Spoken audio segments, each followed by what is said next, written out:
राज्य माझा न्यूज, आपल्या हक्काची डिजिटल वाहिनी।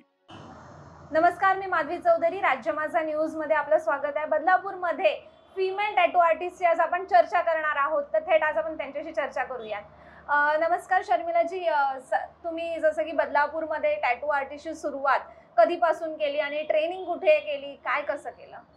ॲक्च्युली मी बदलापूरमध्ये आले बरेच वर्ष झाले, पण आल्यानंतर मी लग्नानंतर ही टॅटूची ट्रेनिंग घेतली। मला Okay. बरेच म्हणजे जवळजवळ 9 ते 10 वर्ष झाले या माझ्या फील्डमध्ये असं। आणि आधी मी एका MNC कंपनीमध्ये कामाला होते Okay. लग्नाच्या अगोदर। लग्नानंतरही मी जॉबलाच होते, पण काही कारणाने जसं आपलं म्हणतात लहान मूल आहे, बाळ आहे किंवा संसार आहे, तर या गोष्टीमुळे त्या कारणांमुळे मी माझा जॉब थोड्या टायमासाठी स्किप केलेला असं। पण नंतरही बाळांसाठी मला बाहेर पडता येत नव्हतं असं की बाबा हा लहान मुलं आहेत, घरामध्ये म्हातारी माणसं आहेत, तर त्यांना बघून घर कामाला जायचं, मग त्यांच्याकडे लक्ष कोण देणार, हा सगळ्यात पहिला मोठा प्रश्न माझ्याकडे होता। कारण लेडीज मी घरामध्ये एकटीच असं, त्याच्यामुळे मग नंतर काही वर्षानंतर असं वाटलं की आपण काहीतरी आपल्या म्हणजे काहीतरी स्वतःचा बिझनेस वगैरे सुरू करायला पाहिजे असं। तर मग मी स्टार्टिंगला छोटे मोठे कामं म्हणजे असं म्हणतात ना, छोटं टेलरिंगचं काम किंवा एखादं कॉस्मेटिक बनवणं किंवा सोप बनवणं, ह्या छोट्या मोठ्या गोष्टी मी करत होते घरामध्ये। पण नंतर असं झालं की मला त्याच्यामध्ये जास्त मजा अशी येत नव्हती असं की हा तेवढा पुरतं रोल असं वाटत होता। पण नंतर मी म्हणजे माझ्या मिस्टरांना सांगितलं होतं की मला ना टॅटू काढायचा, आणि मी आयुष्यात कधीही टॅटू काढलेला नव्हता। तर मला असं वाटत होतं की मी एकदा त्यांना सांगावं, तर ते ना खूप माझ्याबद्दल ना खूप पॉझिटिव्ह आहेत। तर ते असं म्हणायचे नको सुई लागेल, हे होईल ते होईल, नको त्याने त्रास होतो असं। तर नंतर एक दिवशी ते जरा बाहेर गेले होते, म्हणजे आउटडोअरला गेले होते, तर त्या टायमाला मी टॅटू काढायला निघाले। गेले आणि जाऊन टॅटू काढून आले। टॅटू काढून आल्यानंतर मला ती कल्पना आली की आपणही या क्षेत्रामध्ये पुढे करू शकतो का किंवा केलं पाहिजे का असं। म्हणजे कलेची सुरुवात तिथून तुमची झाली? तिथून झाली। किंवा त्या टायमाला मला असं वाटलं की या फील्डमध्ये मोस्टली मुली कधीच मी बघितल्या नाही असं। आणि मी तेव्हा त्या सरांनाही विचारलं की सर या फील्डमध्ये मुली आहेत का? ते म्हटले मुली खूप कमी आहेत असं। तर म्हटले जर मी शिकायचा प्रयत्न केला तर मला हे जमेल का? तर म्हटले नक्की, तुमचं डेडिकेशन महत्वाचं आहे, तुम्ही किती फोकसने काम करता हे त्याच्यावरती डिपेंड आहे। तर म्हटले ठीक आहे। मग मी तिथून स्टार्ट केलं माझ्या कलेला। फर्स्ट टॅटू म्हणजे जेव्हा काढला ते तुमचं मोटिव्ह ठरलं की आणि तिथून स्टार्टअप केलं? राईट. ओके। आणि बदलापूरमध्ये तुम्ही फर्स्ट स्टार्ट कुठे केलं तुमचं शॉप आणि हे सगळं? बदलापूरमध्ये स्टार्टिंग केलं तेव्हा माझं बाळ खूप लहान होतं, म्हणजे जेमतेम 2.5 महिन्याचं माझं बाळ होतं, म्हणून मी माझ्या घराच्या बाजूलाच स्टुडिओ घेतला होता बदलापूरला। मग तिकडे 2-3 वर्ष केलं। मग लॉकडाऊन मध्ये मी परत बंद केलं ते, कारण लॉकडाऊन मध्ये अलाउड नव्हतं काम करायला। मग मी नंतर लॉकडाऊन नंतर 1 वर्ष मी घरातच केलं, घरातूनच काम करत होते असं। मग त्याच्यानंतर मग माझ्या मिस्टरांनी मला सांगितलं की आपण आता परत स्टुडिओ चालू करूया। म्हणजे मिस्टरांचा सपोर्ट 100% होता तुम्हाला, म्हणजे काही प्रॉब्लेमच नव्हता स्टार्टिंगला, फक्त ते पॉझिटिव्ह असल्यामुळे?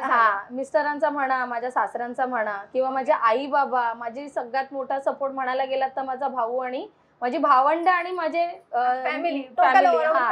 हो, भावंड, माझे मिस्टरांचा पण आजही माझं जे शॉप वगैरे जे सजवण्यामध्ये सगळ्यात जास्त जर कोणाचा हात असेल ते फक्त माझ्या मिस्टरांचा आहे असं। आणि पहिला टॅटू जसं की तुम्ही आल्यानंतर स्टार्ट ट्रेनिंग आणि हे ते सगळं कुठे केलं तुम्ही? पहिली ट्रेनिंग तर मी घरातूनच केली, कारण मला असं नेहमी असं वाटायचं की आपण जर एखाद्याला आपण जर काम करून देतोय ना, तर ते काम एकदम 100% आपलं प्रॉपर झालं पाहिजे, कोणाची स्किन डॅमेज नाही झाली पाहिजे। कारण कसं आहे, हे काम जे मी करते ना ते आपण स्किनच्या आत करतो, स्किनच्या बाहेरचं काम नाहीये। त्याच्यामुळे ते हायजीन मेंटेन ठेवणं किंवा त्या स्किनला डॅमेज न होता आपण काम करणं, कारण तुम्ही बघत असाल काही काही आर्टिस्ट असे असतात की रक्त काढतात किंवा काय, तर मला ते नको होतं। म्हणून मग मी काय करायचे, मी घरातून जितकं होईल तितकं नॉर्मल छोटे मोठे टॅटू। शिक्षण कुठून घेतलं असं माझं सांगण्याचं मत?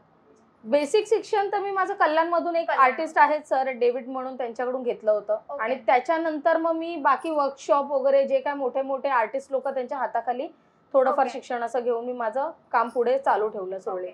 मग फिमेल काही मुली आहेत त्या सुद्धा तुमच्याकडे येत असतात, तर किती सेफ आहे? म्हणजे आज मला सुद्धा जरी काढायचं असेल तर एक आपण जेंट्स कडे आपण सेफ नसतो असं आपल्याला असं वाटतं, बट आज फिमेल सुद्धा तुमच्याकडे आल्यानंतर तुम्हाला पण आणि मुलींना पण सेफली फील होत असेल, तर येतात का अशा मुली? आणि असं हो, त्यासाठी मी स्वतःला ब्लेस समजेन, कारण कसं आहे माहितीये, लेडीज मला शोधत येतात। कारण ऑलमोस्ट लेडीज नाहीये त्या फील्ड मध्ये पाहायला, कारण बदलापूरमध्ये तर पहिली आर्टिस्ट मी पाहिली आहे की तुम्ही. हा, कारण कसं होतं माहिती, लेडीज आल्यानंतर एकदम निर्धास्तपणे माझ्याकडे टॅटू काढायला बसू शकते, कारण त्यांना टच किंवा वेगळं काहीतरी की बाबा इथे टच होईल तिथे टच होईल, ह्या सगळ्यात मेन गोष्ट तर ते त्यांच्या मनात काहीच नसतं की का, कारण मी एक लेडीज आहे असं. आणि त्याच्यानंतर पण त्या एकदम छान गप्पा गोष्टी करत वगैरे टॅटू वगैरे काढतात छान पैकी, आणि मग ते एकदम व्यवस्थित जातात. पहिला टॅटू कोणता आहे? जसं तुमचं आता मी इथे खूप टॅटू पाहिलेत आणि बाहेर सुद्धा तुम्ही लावलेले आहेत तुमच्या शॉप मध्ये पण, तर पहिला टॅटू असा कोणता स्टार्टिंगला तुम्ही केलं? असं ऍक्च्युली मी स्टार्टिंग पासून ते एकदम छोटे छोटे टॅटू केले, कारण मला प्रत्येक स्किनचं नॉलेज घ्यायचं होतं. कारण प्रत्येक व्यक्तीची स्किन वेगळी असते. कोणाची आता जिम जाणाऱ्या व्यक्तींची जर तुम्ही स्किन बघितली टाईट असते, असं लेडीजची स्किन बघितली तर सॉफ्ट असते. मग त्या हिशोबाने आम्हाला काम करावं लागतं स्किन वरती असं आहे. मग ज्या टायमाला मी टॅटू काढले ना घरामधून बोला किंवा स्टार्टिंग जी केली ते मी छोटे मोठे टॅटू, पण जेव्हा मी मोठा टॅटू काढला तर मी महाराजांचा टॅटू काढला. आणि त्यासाठी मी स्वतःला खूप म्हणजे ब्लेस समजते की महाराजांचा सगळ्यात मोठा टॅटू मला आला असं. मग त्यांचा मी फर्स्ट टॅटू मी पोर्ट्रेट काढला होता, मोठा टॅटू तो होता महाराजांचा. लेडीज आणि जेंट्स ह्या दोघांचे जर तुम्हाला टॅटू काढायचे, त्यांचे दर काय आहेत? वेगवेगळे आहेत का कसे आहेत? नाही नाही, दर दोघांचेही सारखे. इंचेस नुसार सुद्धा असेल ना? हो. कसं आहे, छोटे मोठे टॅटू असतील ना 5000च्या आत तर मग ते इंचेस वरती जातात. म्हणजे मी तरी इंचेस वरती घेते, 500 स्क्वेअर इंच हिशोबाने मी घेते. कलर असेल तर पर कलर त्याचे चार्जेस वेगळे असतात. आणि जर मोठे टॅटू असतील तर मग ते लमसम म्हणजे टायमिंग नुसार मी तो टॅटू घेते. म्हणजे माझा वेळ किती जाणार. कॉस्टिंग काय आहे तुमची? म्हणजे लहान टॅटू जरी काढायचे असतील तुमच्याकडे कॉस्टिंग काय आहे? माझा सेटअप कॉस्ट 1000 रुपीज आहे 2 इंच पर्यंत. म्हणजे तुम्ही 2 इंच काढा, 1 इंच काढा, 1.5 इंच काढा, तुमचा 2 इंच पर्यंत एकच 1000 रुपीज सेट राहणार. ओके. आणि आता मी बाहेर हे सुद्धा पाहिलं की कॉस्मॅटिकचं सुद्धा करतात. परमनंट आयब्रो आहे, त्यानंतर लिप्स कलर आहे. आता लेडीजला तर खूप आवडतं असं परमनंटली करण्यासाठी, तर काय आहे? ऍक्च्युली मी ह्याच फील्ड मध्ये ना असताना मला असं वाटलं आपण आणखी काहीतरी शिकलं पाहिजे, म्हणून मग मी मायक्रोब्लेडिंग आहे, परमनंट जे आयब्रोज असतात ते आणि लिप कलर हे सुद्धा मी केलं. प्लस मी ड्रेडलॉक्स करते. म्हणजे जे आता आपण म्हणतो जटा, त्या पण मी शिकले. म्हणजे ह्या फील्ड बरोबर मी ह्या पण सुविधा मी देते. मग त्याची कॉस्टिंग काय आहे असं? आणि हे जे कॉस्मेटिकचं तुम्ही जे म्हणाल ना ते 3500 पर सेटिंग आहे दोघांचे सेम असणार. ओके. तर ग्राहकांना काय आव्हान असेल, म्हणजे लेडीज असो जेंट्स असो, तर काय आव्हान असेल तुमच्याकडे? मी तर फक्त एवढंच सांगेन मॅम की हे जे तुम्ही म्हणजे टॅटू म्हणा किंवा काही आज एक फॅशन झाली आहे, पण सर्वात मोठं कसं आहे माहितीये की हे तुम्ही ना स्वतःच्या स्किनच्या किंवा शरीराच्या आत जे तुम्ही इंजेक्शन घेता किंवा जे काही निडल वगैरे असतात ते किती सेफ आहे हे सगळ्यात पहिलं तुम्ही पाहिलं पाहिजे. दुसरी गोष्ट म्हणजे ही की आजकाल हायजीन मेंटेन करणं खूप गरजेचं आहे. आणि मी एकच सांगेन की तुम्ही जिथेही कुठे काढाल ती व्यक्ती प्रोफेशनल आहे की नाही हे सगळ्यात पहिलं तुम्ही चेक करा असं. कारण हे लाईफ टाईम तुमच्या स्किनवरती राहणार आहे. त्याच्यामुळे फक्त ही एक गोष्ट, आज जसं आता आपण हॉटेलमध्ये गेलो नॉर्मली आपण पहिला काय बघतो? टेस्ट. आपण पैसे नाही बघत. मग तसं हे आहे की बाबा तुम्ही पैसे नका बघू, तुम्हाला कोण चांगलं काम करून देईल ना हे तुम्ही बघा असं. फक्त एवढंच आहे की फक्त स्वतःची काळजी घ्या आणि काळजी करून ही कामं करा. ओके.